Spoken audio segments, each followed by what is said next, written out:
What would you do if the children you believed were yours weren't?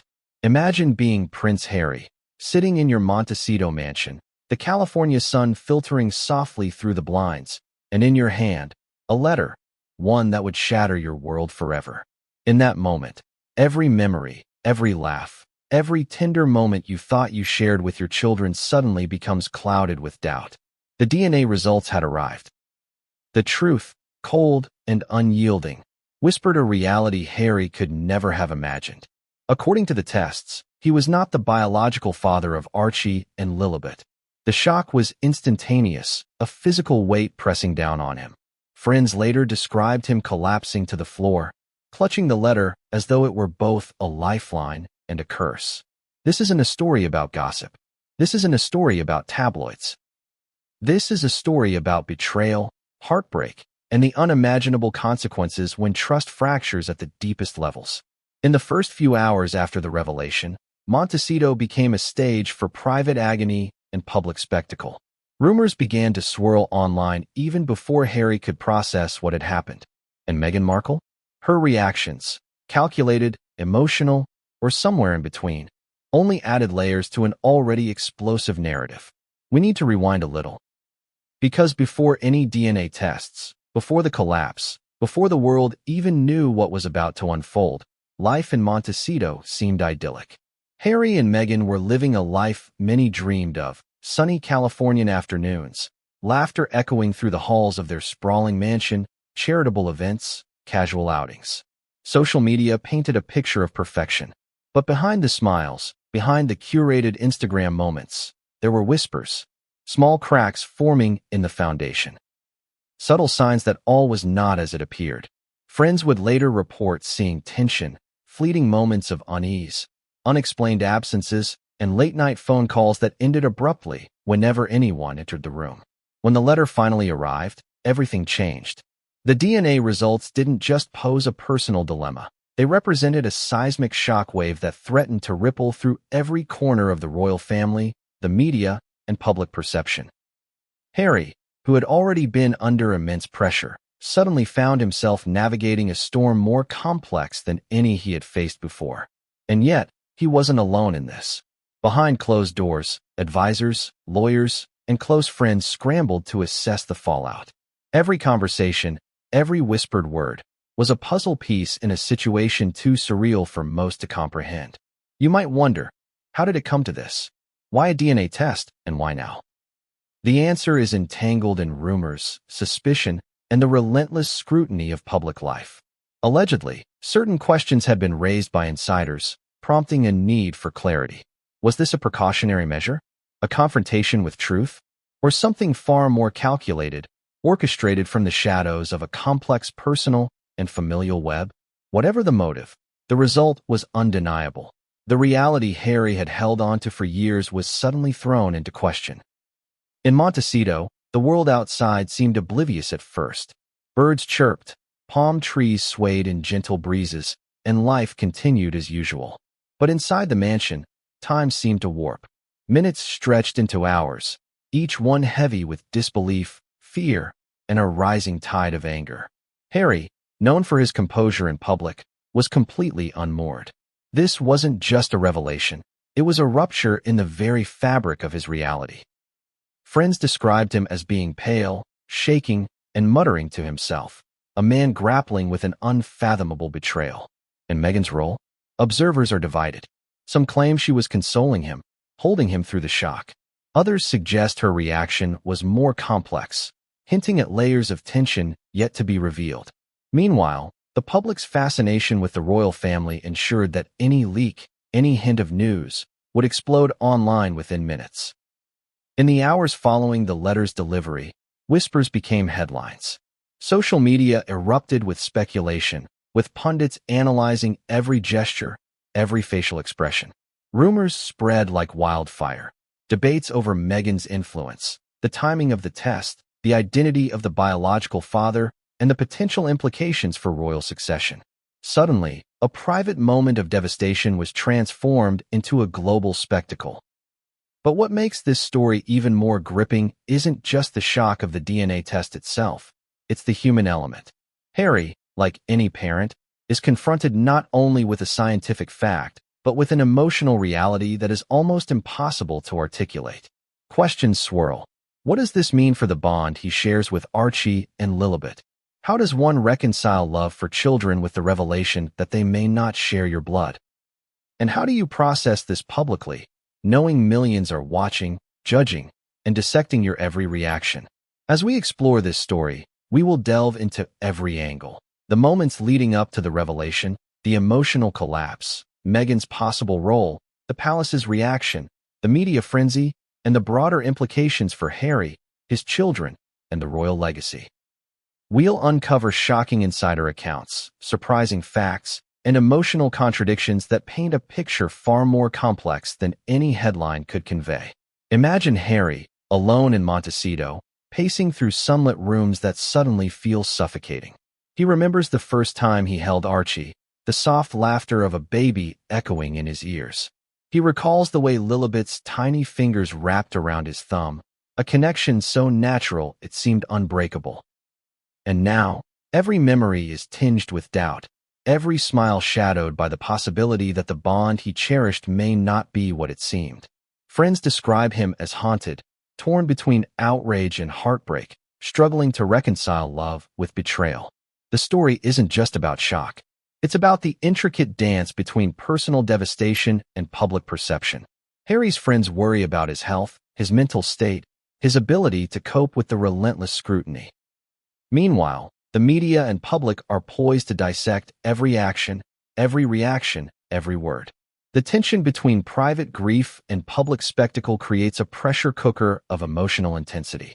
And at the center of it all are two innocent children, whose lives are suddenly caught in a whirlwind far beyond their comprehension. And yet, even in the midst of this storm, there are hints of hope, whispers of resilience, and moments of human connection. How Harry navigates this terrain, how Meghan responds, and how the world reacts will set the stage for one of the most dramatic chapters in modern royal history.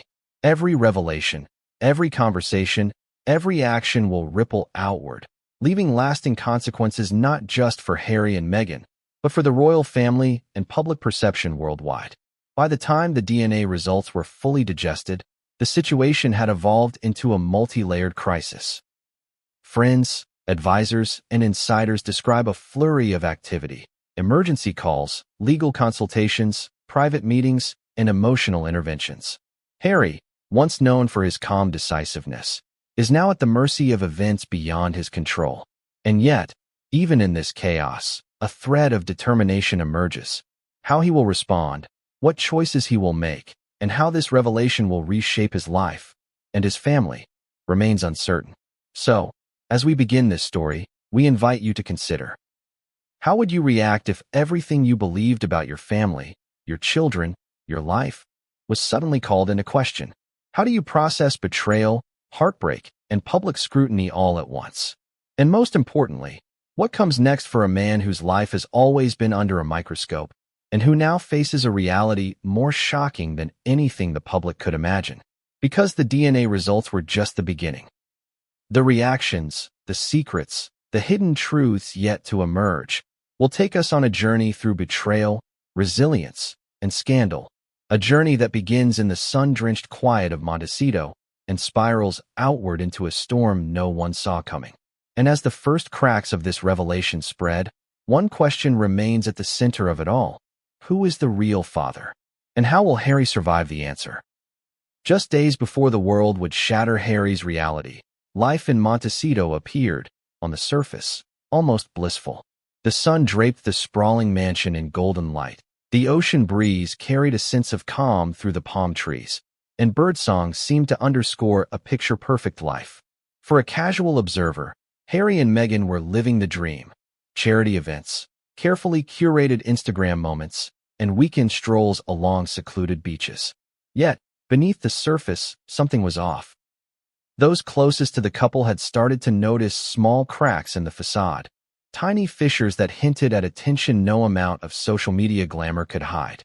It began subtly: late-night phone calls that ended abruptly whenever a visitor entered the room.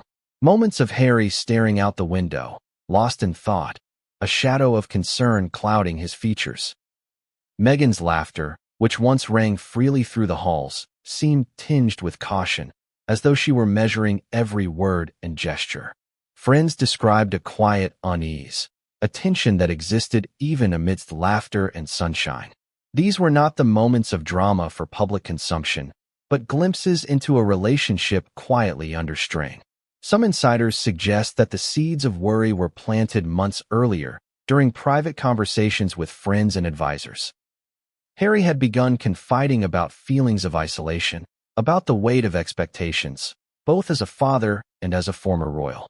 He spoke of wanting to protect his children, to give them a life free of the scrutiny he endured growing up. Yet, there was an undercurrent of anxiety in his voice, a fear that despite every precaution, control was slipping through his fingers. Meghan, meanwhile, appeared to be carefully balancing public appearances with private concerns, navigating a world that demanded both performance and secrecy. Even with these small signs, life carried on in its usual rhythm. The children, Archie and Lilibet, played in the sunlit gardens, their laughter a balm against the undercurrent of tension. Friends and neighbors would later recount these moments with fondness, noting the innocence and joy of the children, blissfully unaware of the storm that was silently approaching. And yet, for Harry, there was a constant undercurrent of worry. A parent, no matter how wealthy or powerful, cannot help but feel a shadow of dread when uncertainty touches those they love most. As the days passed, the tension began to accumulate like a storm cloud gathering strength on the horizon. Harry's behavior became more introspective, more erratic. He would pace through the mansion late at night, reviewing conversations, messages, and moments from the past, as if trying to predict the next blow before it arrived. Friends described him as haunted, a man burdened not by the world he had left behind, but by the fragility of the life he was trying to protect. The mansion, a place of security and comfort, was slowly becoming a cage. Every wall seemed to echo with questions. Every room seemed to hold secrets waiting to emerge. And then, there was the letter, delivered discreetly, as if to avoid notice. It carried the weight of inevitability. Friends and advisors had been aware of its potential arrival, but no one could have prepared Harry for the reality it contained. The letter, simple in appearance, held within it the DNA results that would upend everything he believed about his children. A scientific document, cold and unfeeling, yet capable of causing a pain deeper than any verbal betrayal. The days leading to the delivery of the letter had been tense, a slow burn of anticipation. Harry had sensed that something significant was coming. He couldn't say what, but the feeling gnawed at him relentlessly. He noticed glances exchanged between Meghan and their advisors, subtle movements that seemed innocent but carried weight.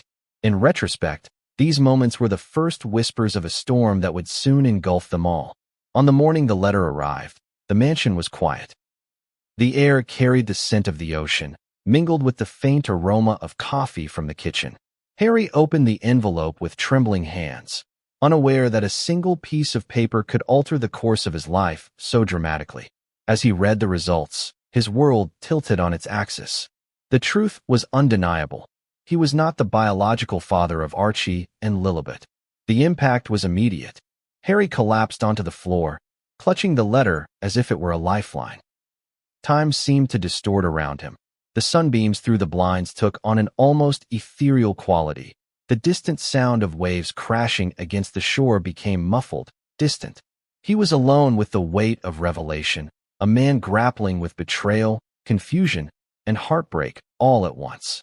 For hours, he remained in that state, oscillating between shock and disbelief, replaying every memory, every moment, questioning what had been real and what had been an illusion. Meghan's presence, for some, added a layer of complexity.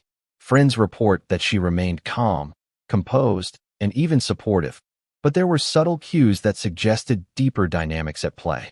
Was she simply comforting a husband in distress, or was there more to her reaction than met the eye?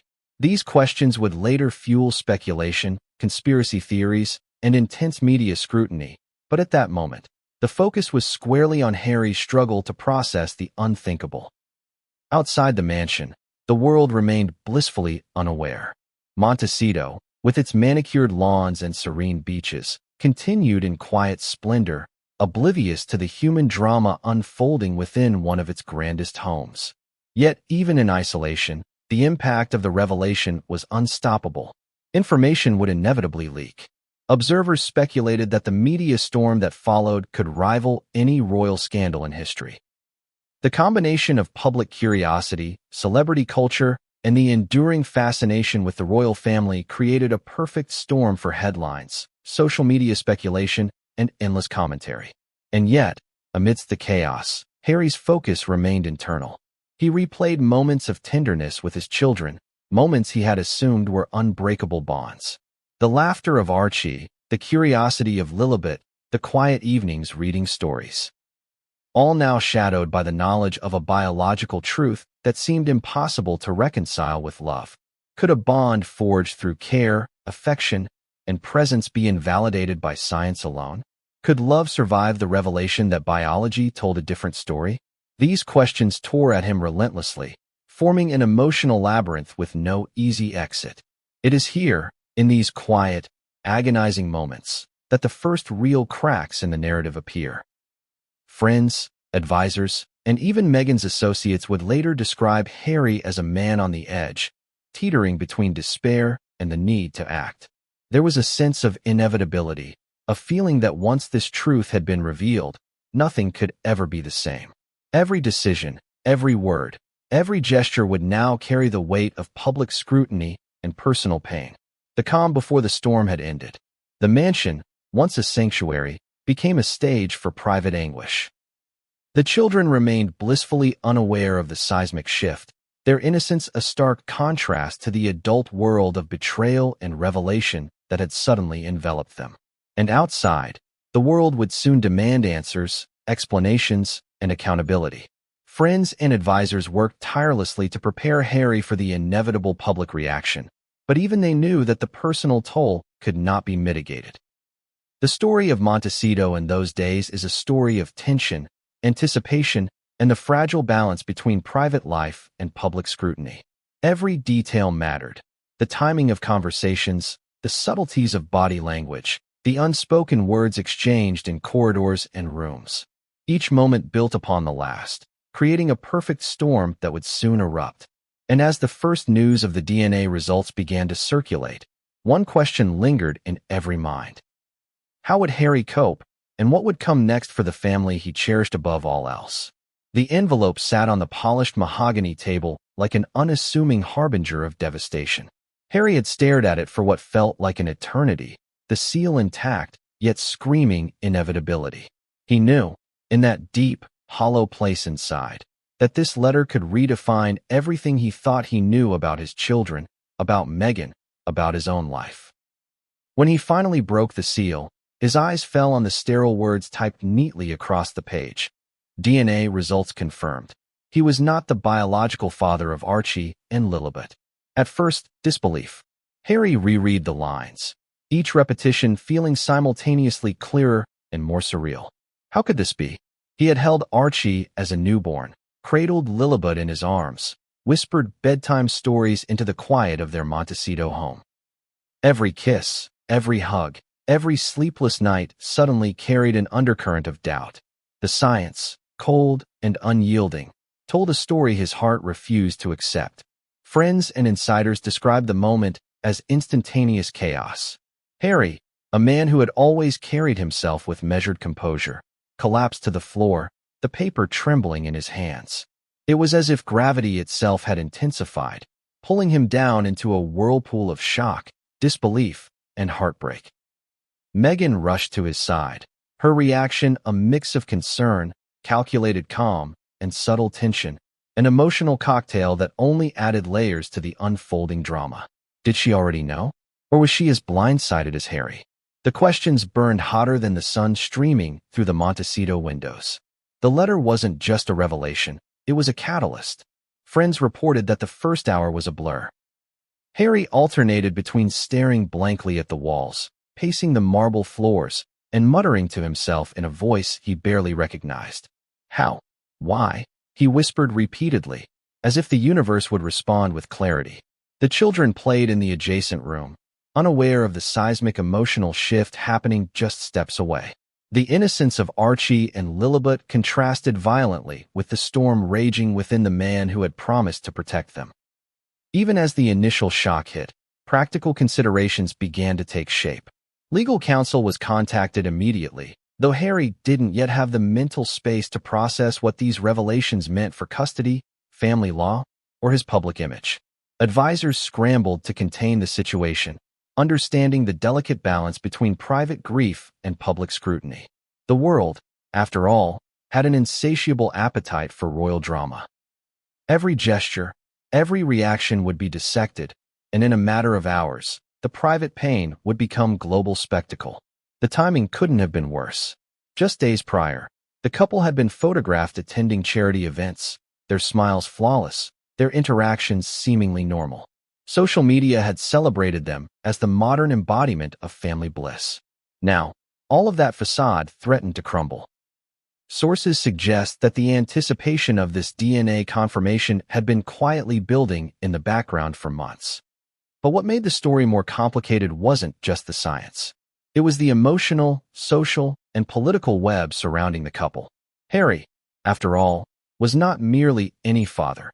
He was a public figure whose every action carried the weight of history, expectation, and media frenzy. The idea that he might not be the biological father of his children was not merely a private heartbreak. It was a revelation that would inevitably ripple through the royal family, the press, and public perception worldwide. Every rumor, every theory, every speculation was suddenly validated by a single letter. For Meghan, the reaction was equally complex. Observers describe her demeanor as composed, yet there was an intensity beneath the surface. Was she consoling Harry because of shared grief, or were there subtler motivations at play? Speculation would later suggest everything from hidden knowledge of paternity to calculated reactions intended to control the narrative. At that moment, though, the focus was Harry and the overwhelming weight of a truth he hadn't expected. The psychological impact cannot be overstated. Friends report that Harry alternated between anger, disbelief, and despair. He questioned every memory, every shared laugh, every tender moment, wondering if it had been real or somehow manipulated. There was a deep cognitive dissonance at play. Love for his children was undeniable, yet the knowledge of their biological origins had introduced a fracture that threatened to overshadow every bond he had cherished. In the days following the revelation, Montecito itself seemed to transform. The sunny, serene landscape became a backdrop for private torment. Friends described an almost surreal atmosphere. Doors closed with quiet urgency, conversations conducted in whispers, every creak of the floorboards amplified by the tension that saturated the home. Harry's collapse was not a singular moment. It was the beginning of a process, a spiral of emotional reckoning that would unfold over weeks. The DNA results also carried implications far beyond Montecito. Public perception, already intensely focused on the couple, now had a new lens. Social media erupted within hours, speculations soaring to unprecedented levels. Headlines questioned Meghan's role, the timing of the tests, and the identity of the biological father. News outlets ran non-stop coverage, dissecting Harry's every gesture and expression, analyzing leaks and rumors with forensic precision. Within hours, a private tragedy had become global spectacle. Even within Harry's inner circle, there were whispers of betrayal, confusion, and alarm. Advisors debated strategy. How to respond publicly, how to protect the children, how to navigate a story that was as emotionally devastating as it was potentially destructive to reputation and legacy. Legal experts began analyzing ramifications, while psychologists highlighted the emotional toll on both parents and children. Every detail, every nuance, became critical in a scenario that felt almost cinematic in its intensity. Yet the human element remained central. Harry's love for Archie and Lilibet had not vanished. It could not vanish. The collapse, the disbelief, the despair, all of it existed alongside an unshakable devotion. This duality, the juxtaposition of heartbreak and enduring love, created an emotional tension that friends describe as almost unbearable. It was a storm of emotion that science alone could not capture, one that would play out in private spaces and, inevitably, public arenas. What compounded the drama was timing. The DNA confirmation did not occur in isolation. There were other elements converging: public appearances, planned media engagements, social commitments, and ongoing scrutiny from royal commentators. The intersection of private heartbreak with public expectation created a pressure cooker that tested even Harry's famously resilient demeanor. The envelope, small and unassuming, had unlocked a Pandora's box, and there was no turning back. As the hours wore on, Montecito transformed from serene retreat to private crucible. Harry moved from room to room, attempting to process, attempting to reconcile love with revelation, attempting to maintain composure in the face of a truth that threatened everything. Meghan's presence, though ostensibly supportive, added layers of ambiguity. Friends and insiders later described her demeanor as a blend of concern, strategic composure, and unspoken calculation, a combination that would later fuel endless speculation and conspiracy theories. The children, blissfully unaware, continued their routines: playtime in the gardens, snacks in the kitchen, laughter echoing through hallways now heavy with tension. For Harry, these innocent moments became both balm and torment. Could he embrace these children fully, knowing the biological truth? Could he maintain the fatherly bond that had formed over years, uninterrupted by the revelations of science? These questions haunted him, creating an emotional storm as fierce as any hurricane. Even the physical environment seemed to reflect the turmoil. Montecito, with its gentle ocean breezes and sunny afternoons, contrasted violently with the storm raging within the mansion's walls. Every shadow felt longer, every echo more pronounced. Friends reported that Harry spent hours in reflection, pacing, speaking quietly to himself, and seeking solace in moments of isolation. The DNA results had not only shattered assumptions. They had introduced an existential uncertainty, a questioning of every relationship and every memory. And yet, in this whirlwind of emotion, one reality remained clear: the world would soon demand answers. The private devastation unfolding in Montecito could not remain contained forever. Social media and news outlets had already begun piecing together timelines, statements, and behaviors. Once the first leaks hit, the story would escalate into a full-blown media tempest. Every word Harry said, every expression he displayed, would be scrutinized, analyzed, and judged on a scale magnified by global attention. The moment the DNA results reached Harry, Meghan's presence in the room was impossible to ignore. Some describe her as calm, composed, almost unshakable, while others suggest there was a subtle tension, a quiet calculation behind her expressions. In a scenario this explosive, every gesture mattered, every word weighed heavily, and Meghan, always media-savvy, seemed to be navigating a delicate balance between empathy and control. But the question that would haunt insiders, commentators, and even friends was simple yet damning. Did she already know? And if she did, what did that mean for her intentions, her loyalty, and the marriage itself? It's no secret that Meghan Markle has always walked a fine line between public persona and private strategy.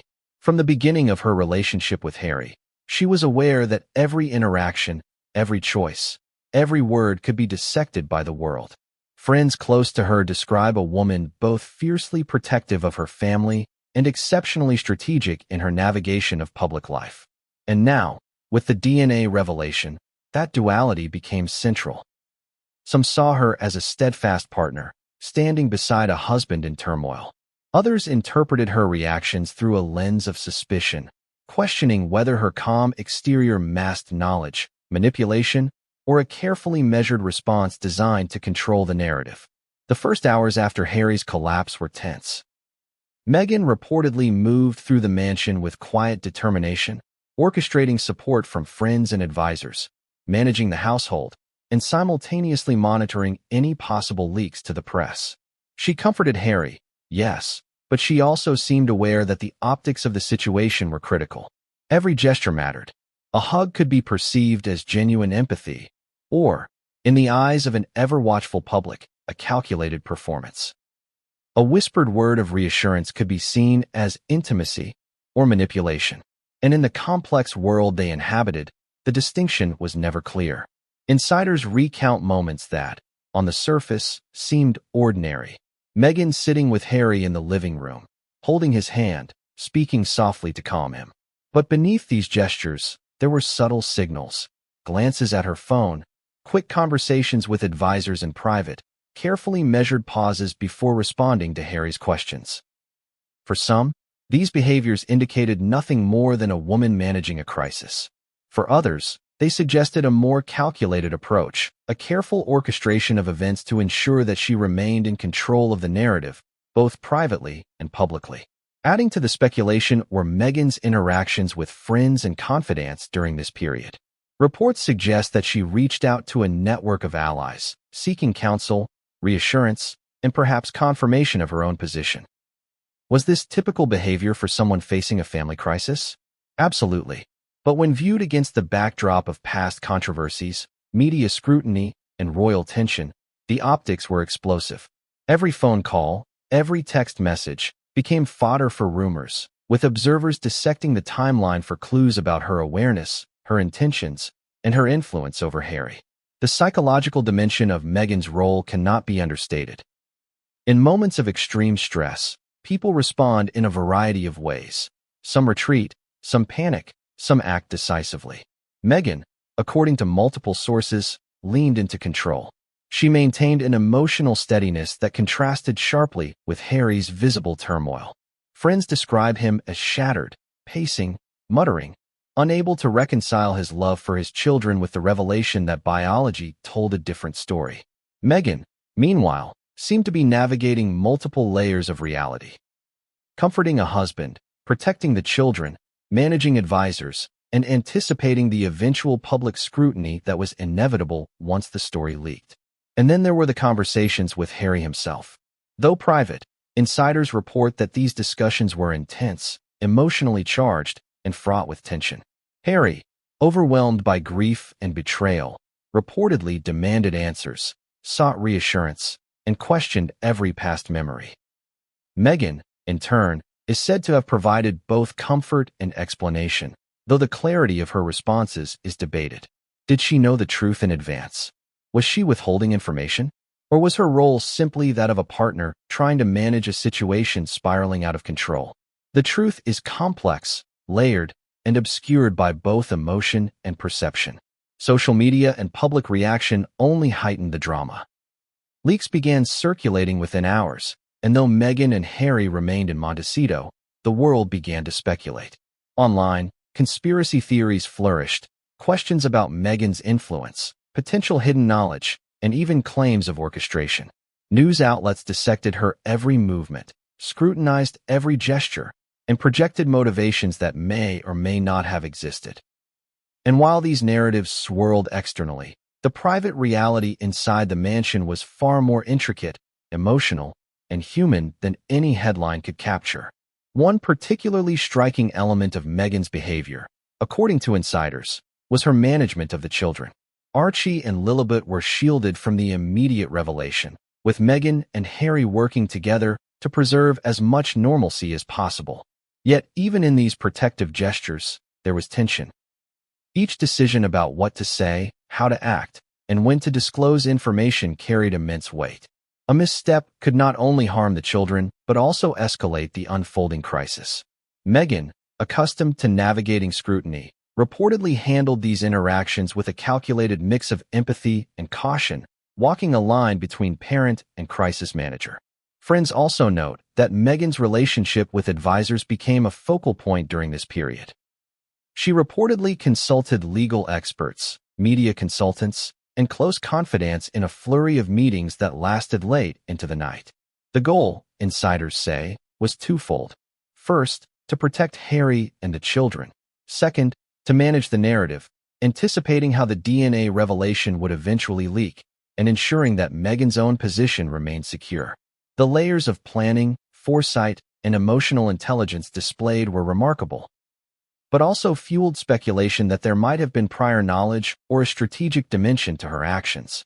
And yet, despite all the intrigue and speculation, Meghan's role cannot be reduced to a simple narrative of manipulation or calculation. Sources emphasize her genuine care for Harry, her commitment to the children, and the complexity of navigating a situation that combined private heartbreak with public scrutiny. The duality of her role. Supportive partner, crisis manager, public figure, created tension both inside Montecito and in the wider world, leaving everyone questioning the boundaries between genuine emotion and strategic behavior. As the day wore on, the mansion itself became a stage for this complex dance. Every room, every hallway, echoed with hushed conversations, footsteps, and moments of reflection.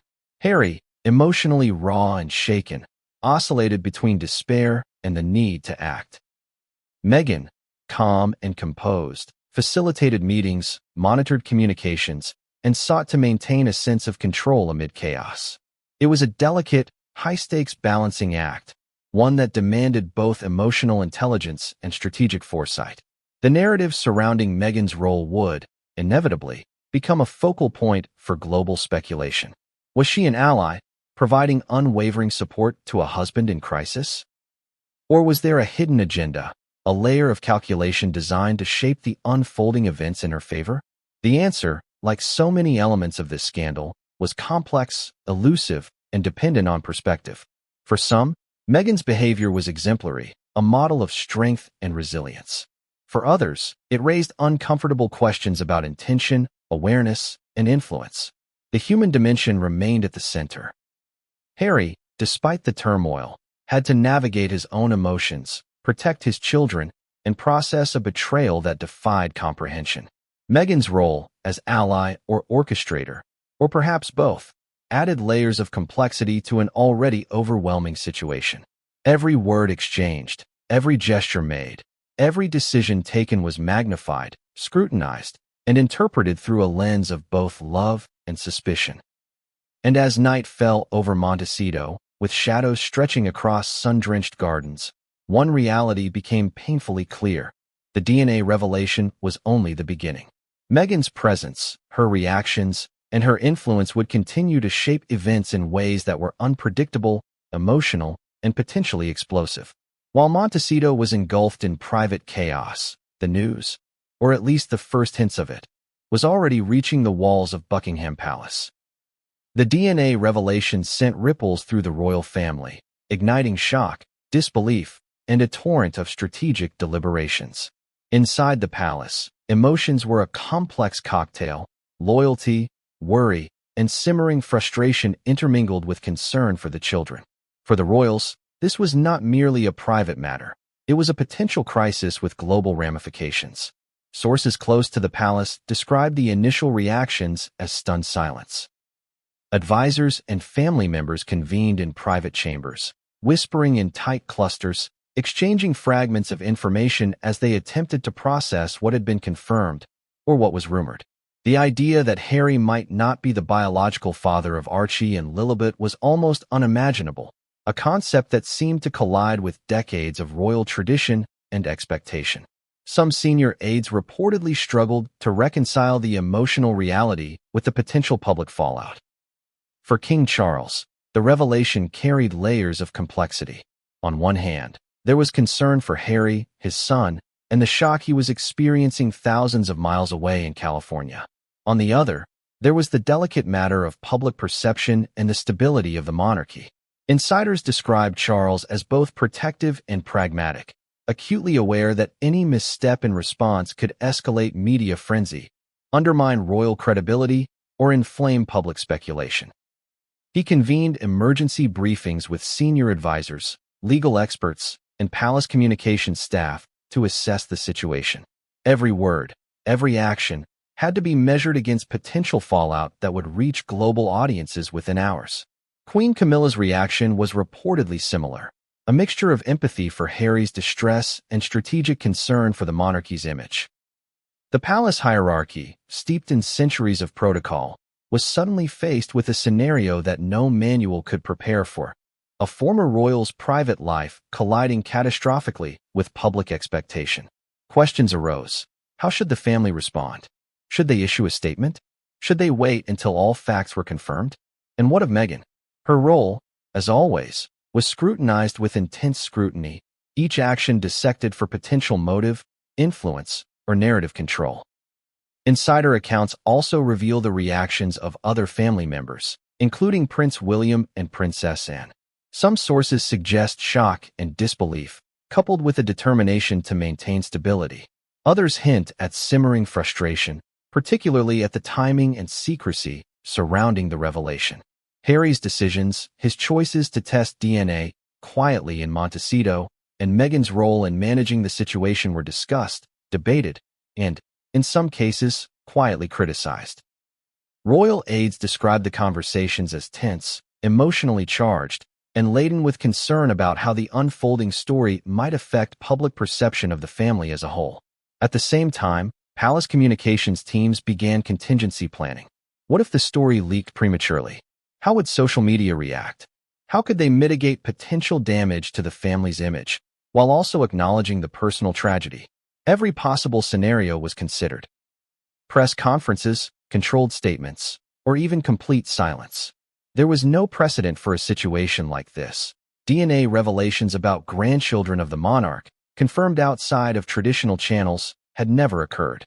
What made the palace reaction particularly intense was the intersection of personal and public stakes. This was more than a family crisis. It was a global story waiting to happen. Every member of the royal family was acutely aware of the potential for sensationalism. The tabloids would seize upon the story, social media would erupt with speculation, and every gesture or statement could be misinterpreted or weaponized. As one insider put it was like walking a tightrope over a hurricane. One wrong step, and everything could collapse. The palace also grappled with the implications for the children themselves. Archie and Lilibet, though distant from the palace in Montecito, were now the center of a narrative that could redefine their identities in the eyes of the public. Advisors debated whether to release any statement on their behalf, and if so, how to frame it without causing further distress. The children's innocence, long shielded from public scrutiny, suddenly became a fragile layer in a high-stakes drama. Meanwhile, legal counsel was consulted regarding the potential consequences of the DNA revelation. While the palace typically does not intervene in private family matters once former royals step back, the magnitude of this discovery raised questions about titles, inheritance, and protocol. Could the revelation affect the line of succession? Could it complicate public engagements or charitable affiliations? These were not idle questions. They were deeply serious considerations that required immediate attention from those closest to the monarchy. Insiders also emphasized the emotional strain on Harry. Even though the palace was thousands of miles away, his anguish became a shared concern. Advisors reported that King Charles was particularly worried about his son's mental state, aware that a combination of public scrutiny and personal betrayal could have devastating effects. Meghan, as always, was central to this dynamic, navigating her role as a partner while managing the optics of the situation for the palace. Every decision, every phone call, every private message mattered. The palace's internal communications, according to sources, became a blur of updates, whispers, and strategic discussions. Staff worked tirelessly to predict media reactions, to anticipate questions, and to ensure that no accidental leak could amplify the situation further. Every advisor was on high alert, every staff member acutely aware that the DNA revelation was a story with infinite permutations and consequences. Yet despite the strategy, the emotional reality remained. The family was shocked, concerned, and deeply invested in how Harry would cope. While public perception focused on Meghan's influence, the private palace dynamic was centered on care, loyalty, and the attempt to protect both Harry and the children from spiraling fallout. Balancing empathy with strategy, love with duty, the palace faced a test unlike any in recent history. And as the initial shockwaves reverberated through Buckingham Palace, one underlying tension persisted. What would Harry do next? Would he go public? Would he confront Meghan privately? Or would he retreat entirely, letting the storm rage while he processed the betrayal in solitude? The decisions he made in the days following the DNA revelation would determine not only his personal future, but also the trajectory of the royal family's global image. Every insider account underscores one truth. The palace had never dealt with a revelation of this magnitude. The collision of private heartbreak, biological uncertainty, and public expectation created a scenario that was both unprecedented and explosive. Conversations in the hallways were hushed but intense, every advisor aware that history was being made in real time. Every gesture, every sigh, every look had implications far beyond the walls of Montecito. And while the palace strategized, planned, and whispered, Harry's next moves in California would soon force the issue into public consciousness, leaving both insiders and the world at large on edge. The question remained: how much control could the palace truly exert over a story that was unfolding thousands of miles away, in a place where the rules of royal protocol were powerless to contain human emotion? Within hours of whispers reaching the media, the quiet, sun-soaked life in Montecito exploded into global headlines. Tabloids, online forums, and social media feeds erupted in a frenzy of speculation, outrage, and sensationalism. The DNA revelation. That Harry was not the biological father of Archie and Lilibet was no longer confined to private walls or palace corridors. It was now a worldwide story, dissected, debated, and sensationalized across continents. The first wave of reporting was cautious. Early articles hinted at family tension and private crises, careful not to state conclusions without confirmation. But in the age of digital media, whispers are never contained for long. Within minutes, insiders and anonymous sources began leaking fragments of information, mentions of DNA tests, emotional collapses, and strategic meetings in Montecito. Social media amplified these snippets exponentially. Every hashtag, every retweet, every comment acted like kindling on a fire, turning a private tragedy into public spectacle. News cycles moved with unprecedented speed. Outlets across the globe scrambled to produce stories, each competing for exclusivity, clicks, and shares. Headlines screamed in bold capitals: Prince Harry not Archie's father? DNA results shock the world. Royal family reeling after DNA revelation. Meghan's role under intense scrutiny. Each iteration added layers of drama, speculation, and emotional manipulation designed to maximize audience engagement.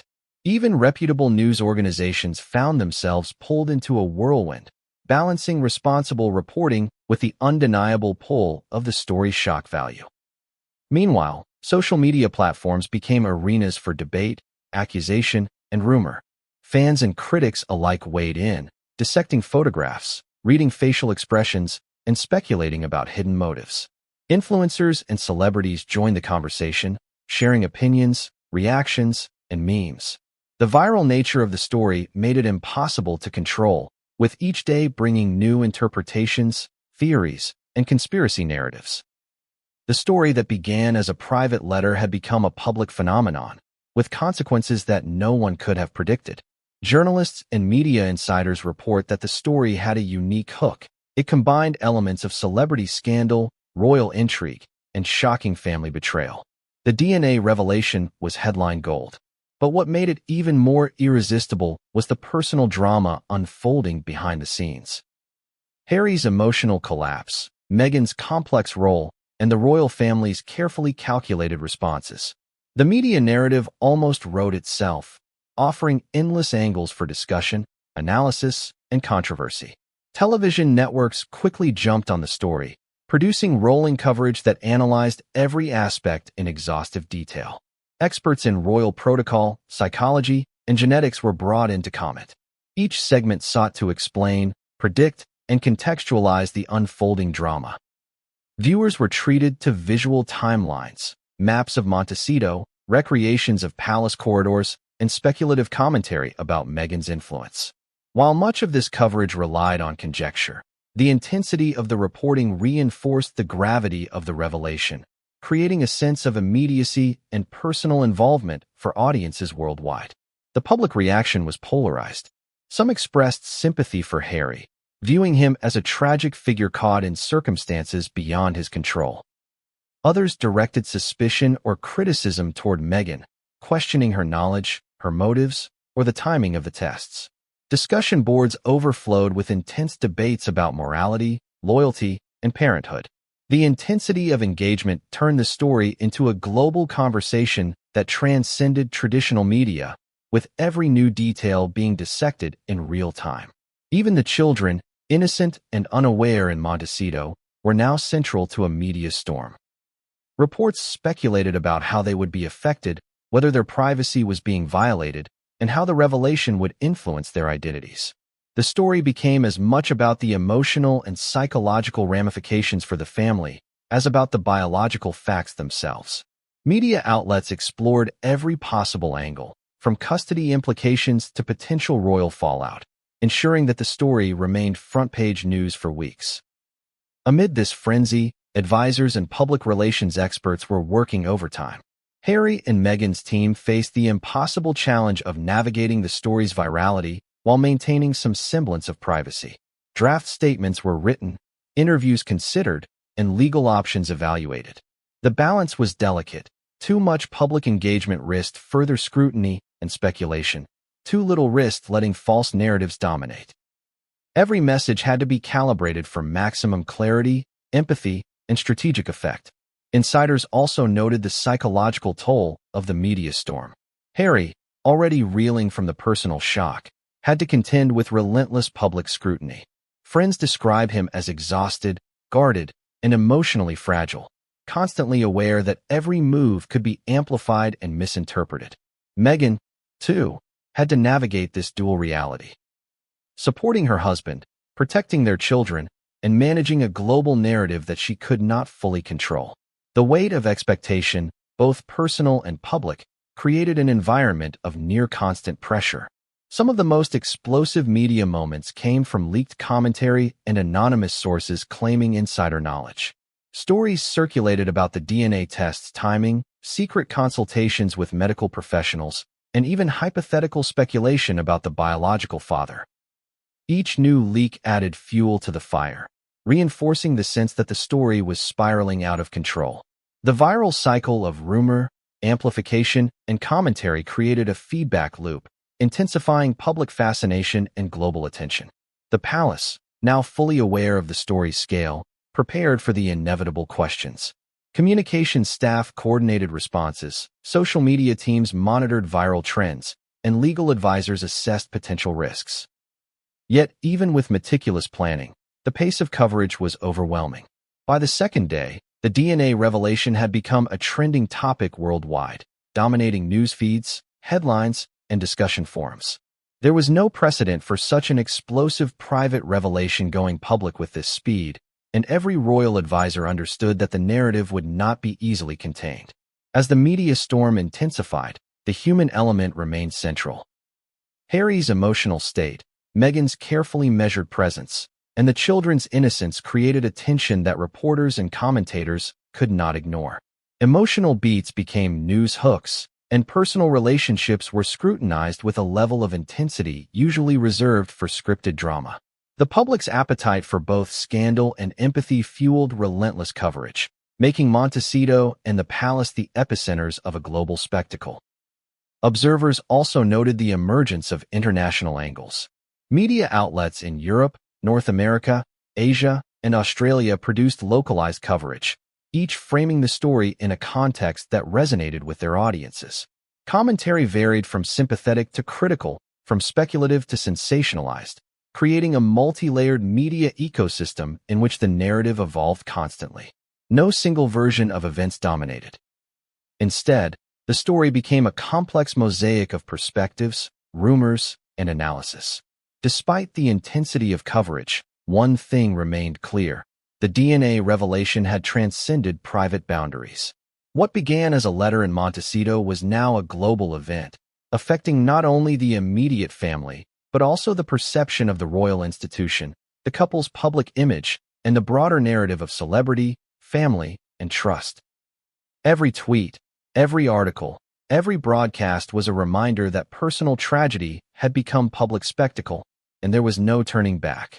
And just as Harry and Meghan struggled to navigate the first wave of coverage, a new twist loomed on the horizon.